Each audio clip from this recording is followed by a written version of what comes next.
From the moment Amir Rahman graduated from university, he believed the world would open its arms to him. He had done everything right.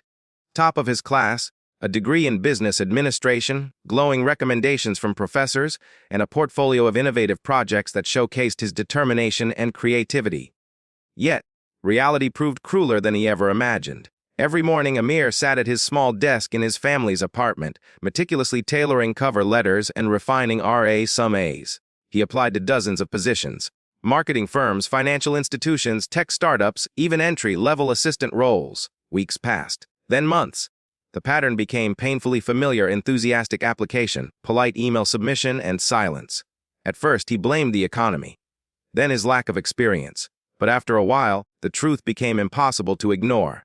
His classmates, many of them less qualified, were landing interviews, sometimes at the very same companies Amir had applied to. One afternoon, a friend named Jason mentioned offhand that he'd been called for an interview at a firm Amir had applied to just 2 weeks earlier. Out of curiosity, Amir asked what name Jason had used.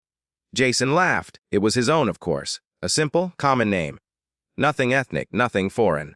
That night, a spark of suspicion turned into a painful experiment. Amir resubmitted the exact same resume to 3 of the companies that had rejected him. The only thing he changed was his name, from Amir Rahman to Aaron Roberts. Within 48 hours, his inbox lit up. All 3 wanted to schedule interviews. Amir stared at the screen, a knot forming in his stomach. It wasn't his lack of skill. It wasn't his resume. It was his name.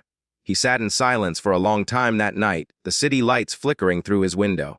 His parents had chosen his name carefully. Amir, meaning prince.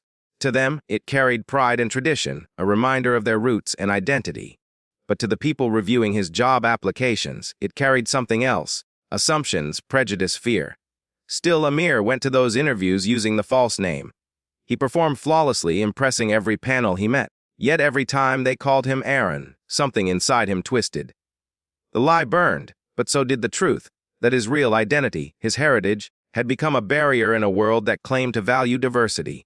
He couldn't bring himself to accept any of those offers. It felt wrong to build a future on a false name. Instead, he withdrew, declining politely, and returned to his search, this time as Amir Rahman again. The rejections returned with brutal consistency. One rejection, however, would change everything. It came from Harrington & Co., one of the most prestigious business consulting firms in the city. Amir had dreamed of working there since his university days. He'd followed their growth, studied their campaigns, and envisioned himself as part of their success. When the rejection email came, it was cold and formal. "We regret to inform you." But what stung the most was the name at the bottom: Richard Harrington, the CEO himself. For days, Amir couldn't let it go. He kept replaying the thought: if my name had been different, would he have even read my application? Determined to prove a point, Amir did something reckless. He submitted the same resume again under a different name: Andrew Roberts. 2 days later, he received a response from the same HR department, signed by the same CEO's assistant, inviting Andrew for an interview. Amir's heart sank. The company he had admired, the one whose values he thought aligned with his own, was no different from the rest. They had seen Amir Rahman and decided he didn't belong before even reading what he had to offer. That night, something inside him changed. The rejection no longer felt personal. It felt systemic. He wasn't just fighting for a job anymore. He was fighting for dignity. Amir made a vow that night under the dim glow of his desk lamp. If they would not let him in through the door, he would build a door of his own. He stopped applying for jobs altogether. Instead, he began learning everything he could about entrepreneurship, marketing, finance, leadership, and the psychology of success. He devoured online courses, networked in local business circles, and even started freelancing for small startups. The rejections that once broke him became the fuel that drove him forward. Still, the world didn't make it easy. Investors looked at him skeptically. Banks questioned his credentials, and clients often assumed he was just an assistant rather than the founder. Yet, every time someone doubted him, Amir worked twice as hard. He built his first startup in a tiny co-working space with borrowed equipment and no funding. It failed within 6 months. His second attempt didn't fare much better. But he refused to stop. Each setback taught him something new: how to pitch better, how to manage people, how to navigate rejection without losing his purpose. Years passed. The boy who once sat by his computer waiting for validation became a man who created his own opportunities. And then, one day, his perseverance paid off. Amir launched a marketing firm called Rahman Strategies, named proudly after his family name, the same one that had once cost him countless opportunities. Within 2 years, his company was known for its innovative campaigns and its commitment to hiring based on talent, not appearance or name. Ironically, his client list began to include some of the same corporations that had rejected him years earlier. They came to him seeking help modernizing their image, eager to look inclusive. Amir smiled quietly at the irony but never revealed his story. Not yet. And then, as fate would have it, an email arrived in his inbox. It was from Harrington & Co. They were struggling to recover their brand after a series of PR scandals. Their reputation for elitism and bias had started to cost them clients, and they wanted Rahman Strategies to help them rebuild. As Amir read the message, his pulse quickened. The name at the bottom was unmistakable. Richard Harrington, CEO, the same man who had once dismissed him. Fate had come full circle, and this time Amir wasn't seeking a job. He was being sought as the boss. He leaned back in his chair, a slow smile forming on his face. The man who had once judged him by his name was now reaching out for his help. Completely unaware that the same name he had rejected was the one behind the empire he needed. Amir clicked reply, his heart steady, his purpose clear. Because now the tables had turned. The rejection email arrived on a gray Monday morning, the kind of morning that already felt heavy. The sun barely cut through the thick clouds as Amir stared at the screen, reading the words over and over again. "We regret to inform you that we have decided to move forward with another candidate." It was polite. It was professional. It was expected. But it wasn't the first, and something about this one hurt more than the rest. Amir knew he was qualified. More than qualified. He had a master's degree in business management, 3 years of internship experience at respected firms, and a list of recommendations that spoke to his dedication and intelligence. But behind all the polite rejections, he sensed a pattern. Every time he applied with his full name, Amir Rahman, doors seemed to close before they even opened. He tried once, just once, applying with the name Adam Ray, and within 2 days, he got an interview. The realization cut deep. That particular job, the one he didn't get, had been at Clinton and Harris Enterprises, a mid-sized logistics company led by a man named Richard Clinton. Amir had researched everything about it, rehearsed every question, built an entire plan to help them improve their operations. Yet, when he walked into the interview room and saw the way Richard's eyes flickered over his brown skin and accented English, he knew what the outcome would be. He answered every question perfectly, but the atmosphere was cold. Richard's expression remained stiff and his tone distant. He didn't even shake Amir's hand when it ended. That was the day Amir realized that sometimes rejection wasn't about merit. It was about perception. And sometimes, no amount of hard work could outshine prejudice. But that was also the day something shifted in him. The pain didn't fade. It hardened into purpose.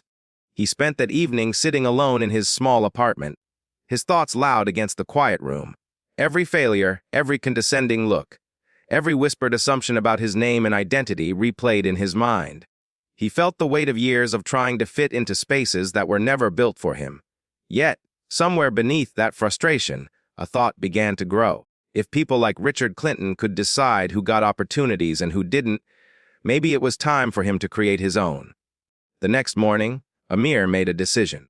He would stop chasing acceptance and start building something of his own. Something no one could deny him. He pulled out his old notebooks filled with ideas, half-formed business concepts, notes on supply chain inefficiencies, and sketches of organizational structures. He'd always dreamed of starting his own firm, but fear had kept him waiting for approval that would never come. Now that fear was gone. Amir started small. He found freelance consulting gigs online, offering his analytical skills to small companies that couldn't afford major firms. It was slow at first, inconsistent pay, long hours, and little recognition. But word began to spread. His work was sharp, efficient, and honest. Clients appreciated how much he cared. He reinvested every dollar he made, upgrading his tools, learning marketing, and networking relentlessly. There were nights he barely slept, his eyes red from staring at spreadsheets until dawn. There were days when he questioned if it was worth it. But every time he felt the doubt creeping in, he remembered Richard's dismissive glance. The look that said, "You don't belong here." That look became his fuel. Over the next 2 years, Amir built Ranatech Solutions, a small but growing logistics consultancy. His first big break came when a local manufacturer hired him to optimize their distribution model. Within months, his recommendations had cut their delivery costs by 20%. Word traveled fast, and suddenly Amir was no longer just a freelancer. He was a name that people in the local industry started to recognize. Yet, success didn't erase the scars of those early rejections.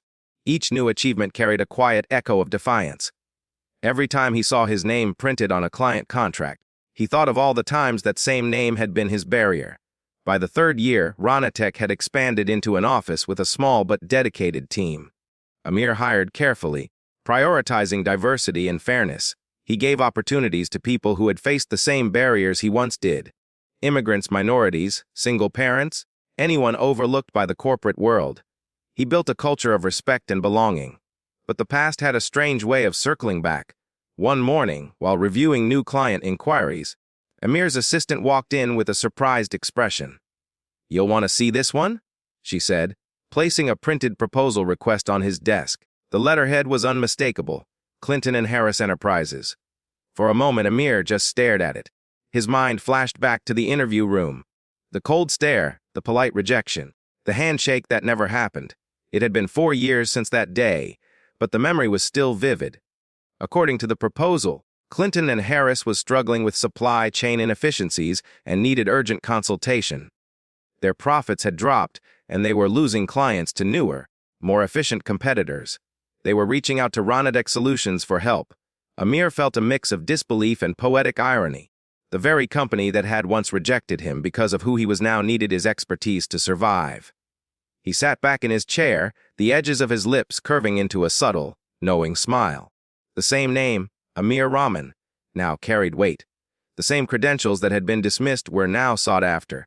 But he didn't respond right away. Instead, he closed his laptop and took a walk outside, feeling the crisp air fill his lungs. This wasn't just about business anymore. It was about closure, justice, and reclaiming the dignity that Prejudice had once tried to steal from him. As the evening sun dipped below the horizon, Amir knew what he had to do next. He would accept the proposal, but on his terms. What he didn't yet know was that this decision would set off a chain of events that would change not just his life, but also the life of the man who had once looked down on him. And as he pressed send on his acceptance email later that night, a quiet sense of satisfaction filled the room, not of revenge, but of destiny catching up. The morning after Amir accepted the proposal, something inside him felt different. It wasn't excitement, not exactly. It was a steady calm, a quiet readiness, as though life had been leading him to this moment all along. The company that once rejected him had now come knocking, unaware that the man they'd dismissed would soon be the one to decide their fate. Amir scheduled the first consultation meeting at Ranatech's main office. He wanted them to come to his space, not out of arrogance, but symbolism. It would be a subtle reminder that the balance of power had shifted. No longer was he the nervous applicant sitting across from a desk, hoping to be chosen. Now, he was the one others sought out. When the representatives from Clinton and Harris Enterprises arrived, Amir greeted them professionally. He noticed immediately that Richard Clinton wasn't with them. Instead, a few senior managers attended, introducing themselves politely, unaware of the history between their company and Amir. They explained their situation: plummeting profits, delayed deliveries, rising client complaints. It was everything Amir had anticipated. As they spoke, he analyzed every detail, quietly noting where their systems had failed. He already had ideas forming: a complete operational overhaul, data-driven tracking, and a modernized digital supply chain model. But there was more to it than strategy. This wasn't just about improving a company. It was about restoring balance, the kind of poetic justice life rarely delivers so cleanly. When the meeting ended, Amir promised a detailed proposal within a week. After they left, he stood by the office window for a long time, watching the city move beneath him. The same streets he once walked while clutching rejection letters now led him here, standing tall, respected, and in control. Over the next few days, Amir poured himself into the project. His team worked tirelessly, mapping every inefficiency in Clinton and Harris's system. They discovered years of neglect, outdated processes, poor leadership decisions, and lack of innovation. Amir prepared a proposal so thorough that it didn't just offer solutions. It exposed the root of their failures. When he finally sent the report, he attached a personal note at the end. If implemented, these changes can save the company within 6 months. It was factual, professional, but firm. And then he waited. A week later, the response came. Clinton and Harris wanted a follow-up meeting, this time with their CEO present. Amir knew what that meant. Richard Clinton would finally have to face the man he once turned away. The day of the meeting, Amir arrived early. He wore a sharp black suit, understated but confident. When Richard walked into the room, Amir recognized him immediately. The same face, though slightly older now, the once confident man now carried the wariness of a struggling business owner. For a brief moment, Richard hesitated when he saw Amir's nameplate on the table. His brows furrowed, confusion flickering across his expression as realization slowly dawned. The air in the room shifted. Amir extended his hand, calm, steady, unflinching. Richard hesitated before shaking it. He remembered that name now. Amir Rahman, the same applicant he'd rejected years ago. The same man whose resume he dismissed after a glance at his name. But now he was sitting across from him again. Only this time the roles were reversed. The meeting began, and Amir led with quiet authority. He outlined his plan, highlighting the inefficiencies, explaining the new systems, and showing how Ronatech could save the company from collapse. His presentation was flawless. Every point backed by data, every recommendation practical. Richard listened carefully, occasionally nodding, but Amir could see the discomfort behind his professional demeanor. Every word, every chart, was a mirror held up to his leadership, revealing what pride and prejudice had cost him. By the end of the meeting, the room was silent. Even Richard couldn't deny the brilliance of Amir's plan. He thanked him, awkwardly, almost reluctantly, and said the board would discuss it. Amir simply nodded, his face neutral. He didn't gloat. He didn't remind Richard of the past. He didn't need to. The truth was already doing its work. In the following weeks, Ronatech took full control of the restructuring project. Amir's team began implementing new systems, training staff, and streamlining operations. Slowly but surely, the numbers began to improve. Deliveries became faster, clients returned, and profits started to climb again. Clinton and Harris Enterprises, once on the verge of collapse, was finding its footing, thanks to the man they once deemed unworthy. But beneath the surface, another transformation was taking place. Richard found himself drawn to observe Amir's work more closely. He watched how Amir interacted with his team, respectful, fair, inspiring. He saw the loyalty Amir inspired in others, something he himself had never managed to cultivate. For the first time in his career, Richard began to feel something uncomfortable, regret. He thought back to that day years ago. The interview, the quick judgment he'd made based on a name, an accent, a skin tone. He had justified it to himself then, thinking it was about fit. But now, seeing the man Amir had become, he realized how blind he'd been. As months passed, the company's revival became undeniable. Industry magazines wrote about Clinton and Harris's turnaround, crediting Ronatech's innovative strategies. Reporters wanted interviews. Investors took notice. But when Amir was invited to speak at a business summit about his success, something extraordinary happened. The keynote speaker canceled at the last minute, and Amir was asked to take the main stage. He hesitated until he saw Richard in the front row, seated among other executives. It was the same man who once wouldn't even shake his hand, now listening intently, waiting for his words. As Amir stood on stage, the audience silent before him. He spoke not about revenge, but about opportunity. The kind of opportunity everyone deserves, regardless of where they come from or what their name sounds like. And as the applause filled the hall, Richard lowered his head, not out of shame, but understanding. What Amir didn't yet know was that this moment, his rise and Richard's realization, was only the beginning of an even greater turn of fate that would soon blur the line between justice and destiny. The weeks following Amir's keynote speech marked a quiet but undeniable shift in both his life and Richard's. For Amir, success had become his new reality. Interviews, accolades, and recognition seemed to come one after another. Yet, behind the applause, he carried a deep sense of reflection. For Richard, however, the applause had a different tone, one that echoed with the weight of his own past decisions. Clinton and Harris Enterprises had survived, but its reputation remained fragile. The board now looked to Amir for long-term guidance, often seeking his approval before making key decisions. Richard, who had once ruled the company with unchallenged authority, found himself gradually sidelined. His influence was fading, replaced by the trust Amir had earned through sheer competence and integrity. But Amir didn't use this newfound power for revenge. Instead, he chose to focus on the bigger picture, creating systems that would outlast personalities, leadership, and prejudice. He introduced mentorship programs for underrepresented young professionals, ensuring that no one with a name like his would ever be overlooked again. He wasn't just changing a company, he was rewriting the culture of opportunity. Meanwhile, Richard watched from the shadows of his own boardroom. Each report, each success metric, was a reminder of what he had once failed to see.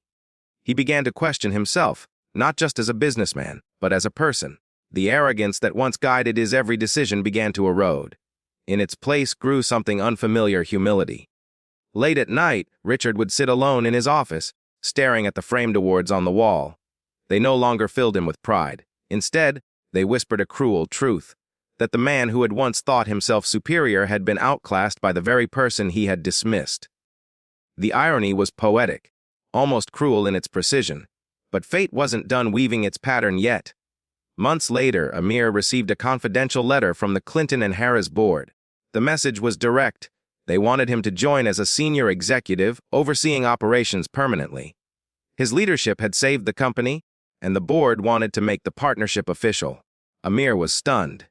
He reread the letter several times, processing the weight of the offer.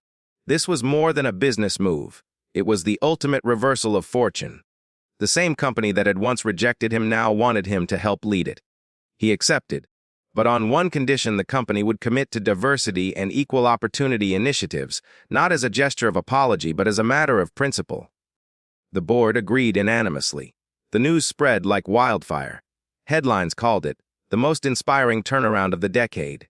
Articles praised Amir's professionalism and grace, calling him a symbol of perseverance in the face of prejudice.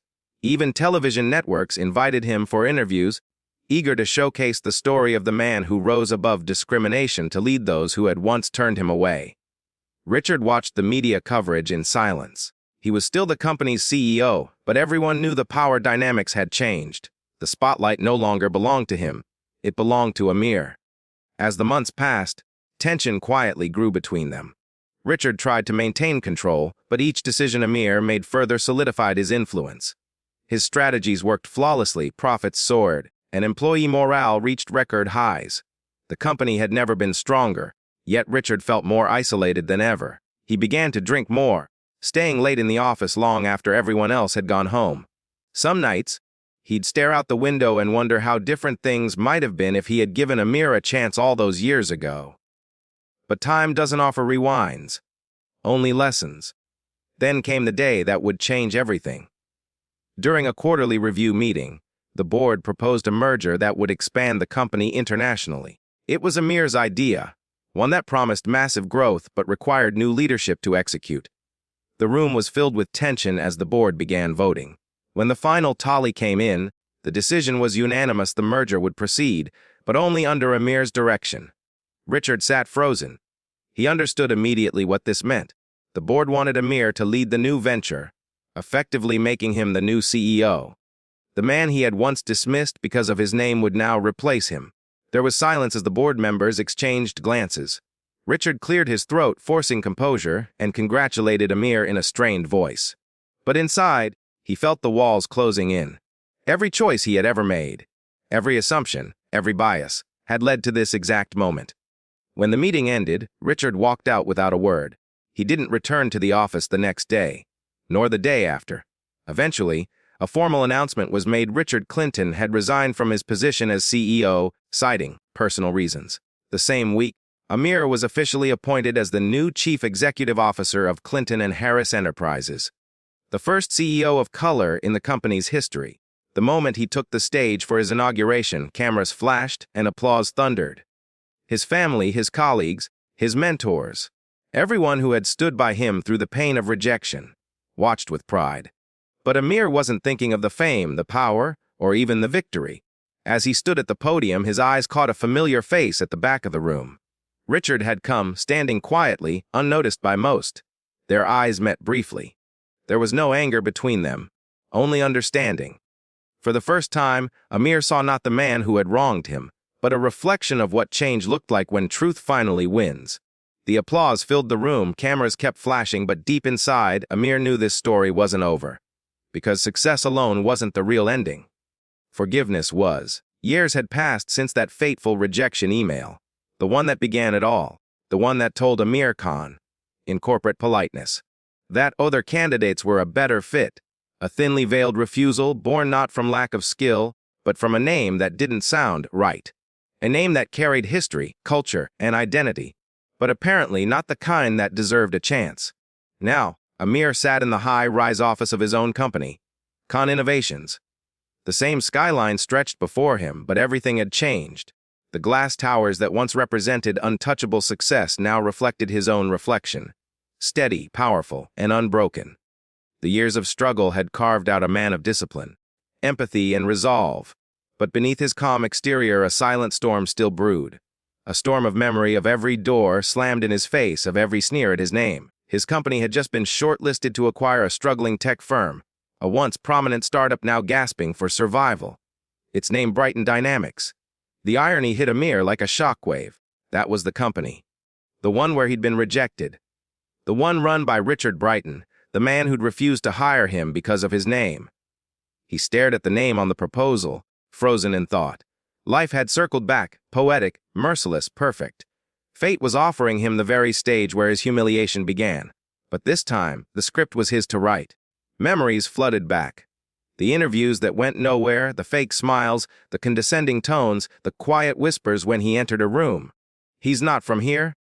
His accent is too strong. Would clients trust someone like him? They never said it outright, but he always heard it. He felt it. It clung to him like a shadow. After that rejection, Amir had promised himself that one day his name would mean something.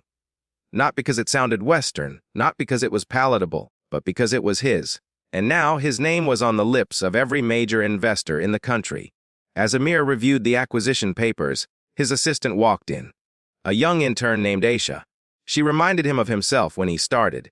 Nervous, eager, uncertain. She came from an immigrant background, too, often doubting whether she belonged. Amir made it his mission to ensure she and others like her never felt the rejection he once faced. His company hired purely on merit. Skills, passion, innovation, those were the only currencies that mattered. That philosophy had built a powerhouse. While others clung to outdated biases, Amir's team became a symbol of diversity and brilliance. The rejected had become the innovators. The overlooked had become the leaders. But the thought of Brighton still lingered. Richard Brighton, the CEO who once turned him away, who built his empire on exclusion. Rumors said Brighton Dynamics had been bleeding for years. Their leadership was outdated, their market strategies stuck in the past. Ironically, the very diversity they had rejected had become the lifeline modern companies needed. As the days passed, Amir's board reviewed the deal. Everything pointed to a strategic buyout. Brighton's company would be absorbed, their assets merged into Khan Innovations. But to finalize the deal, Amir would need to meet the board of Brighton Dynamics face to face. The night before the meeting, he couldn't sleep. The past replayed in fragments. His first suit, the trembling hope, the rejection. He had imagined this moment 1,000 times, confronting Richard, making him remember the face he dismissed so easily. Yet now, with the chance before him, he wasn't sure what he wanted anymore. Revenge, closure, or perhaps something deeper. The quiet triumph of proving them all wrong without needing to say a word. Morning came. Amir dressed sharply, his signature dark blue suit pressed to perfection. As he entered the towering office of Brighton Dynamics, he felt a familiar sting. The same building where he once walked out in shame. The same elevator, the same marble floors. Only now, every step he took echoed differently, steady, sure, commanding. Inside the boardroom, he saw faces from years ago. Executives who once didn't even look up when he introduced himself. And at the head of the table, aged and tense, sat Richard Brighton himself. The man looked smaller than Amir remembered. Time and failure had worn him down. When Amir's name was announced, a flicker of recognition crossed Richard's face. A faint gasp, perhaps hidden behind a forced smile. He remembered he had to remember. Amir stood tall as the presentation began. His team spoke about growth, innovation, and rebuilding. Every word was professional, every tone precise. But beneath it all, Amir's mere presence was the unspoken message. I made it. Despite you. When the meeting ended, silence lingered. Papers were signed, hands were shaken. Brighton Dynamics was no longer its own. Amir Khan, the man once rejected for his name, now owned it. As he stepped out of the boardroom, a deep sense of justice pulsed through him.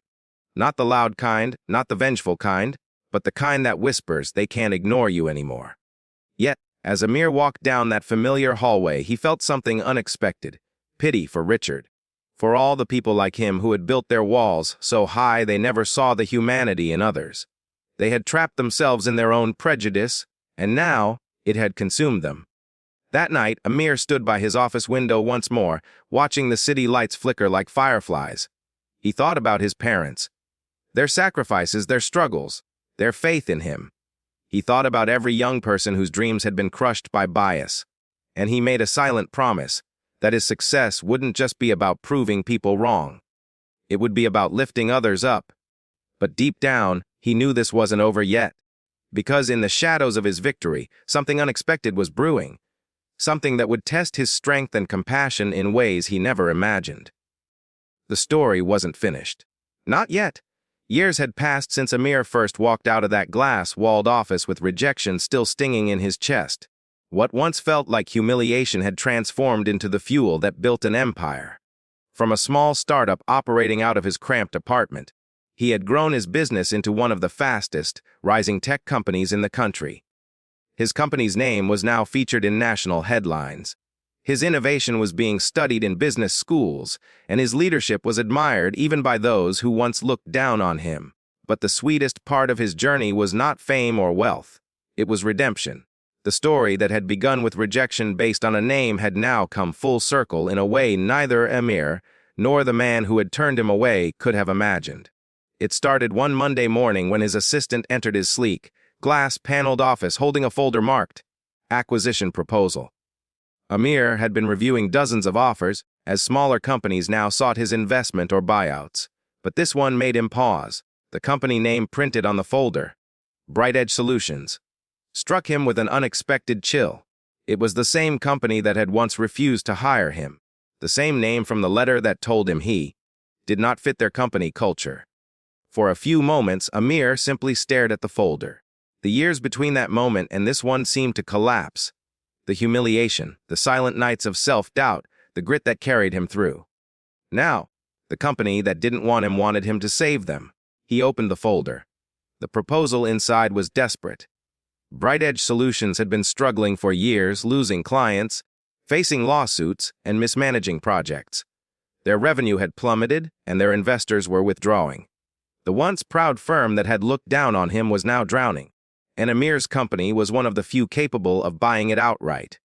He closed the file and leaned back in his chair, the city skyline stretching beyond the glass behind him. He didn't smile. Not yet. There was satisfaction in seeing how life had turned, but Amir's journey had taught him that revenge didn't always have to come in the form of anger. Sometimes justice was quiet. Sometimes it simply meant rising so high that those who once looked down on you were forced to look up. Still, he decided to proceed with the acquisition, not for revenge, but to complete a story that destiny had already written. When the day of the negotiation arrived, the conference room was filled with executives and lawyers. Among them sat the man who had once rejected him, Richard Hayes, the founder and CEO of Bright Edge Solutions. His hair was grayer now, his shoulders heavier with the weight of his company's failures. But his face, once sharp with arrogance, was now painted with fatigue and desperation. As Richard looked across the table and saw Amir for the first time, recognition dawned slowly. He blinked, as if unsure whether he was seeing correctly. The young man he had dismissed years ago now sat at the head of the table, surrounded by a team of advisors, his company name displayed on the presentation screen behind him. Amir could feel the tension in the air, the silence thick enough to taste. He remembered standing nervously in Richard's office years ago, his hands clutching a folder of qualifications that hadn't mattered. And now the roles were reversed. The man who once held power over his future now needed his approval to keep his company alive. But Amir didn't gloat. He didn't speak of the past. He conducted the meeting with professionalism, calm and measured, every decision rooted in the dignity he had earned.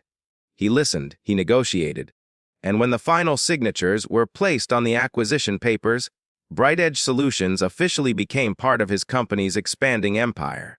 As Richard extended a trembling hand toward him, Amir accepted it firmly. Their eyes met, not in vengeance, but in silent acknowledgement of the irony life had delivered. Richard looked away first, perhaps weighed down by regret, perhaps humbled by the truth of what he saw before him. After the acquisition, Amir restructured the company, merging it into his own operations. Under his leadership, the employees, many of whom had feared losing their jobs, found new opportunities and stability. He treated them with the same fairness and respect he had once been denied. He wanted to build a workplace where no one would ever feel judged for their name, their color, or their background. Word of the takeover spread quickly. News outlets celebrated the inspiring story of the immigrant entrepreneur who had overcome prejudice to become a leader in his industry. Articles called him a symbol of resilience, of poetic justice, of hope.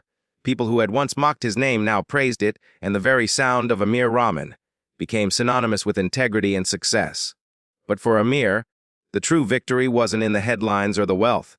It was in proving, to himself and to the world, that worth is not defined by prejudice, but by persistence. He remembered the young man he once was, standing outside Bright Edge's glass doors in the cold, feeling small and unseen, and he realized that version of himself had never truly left.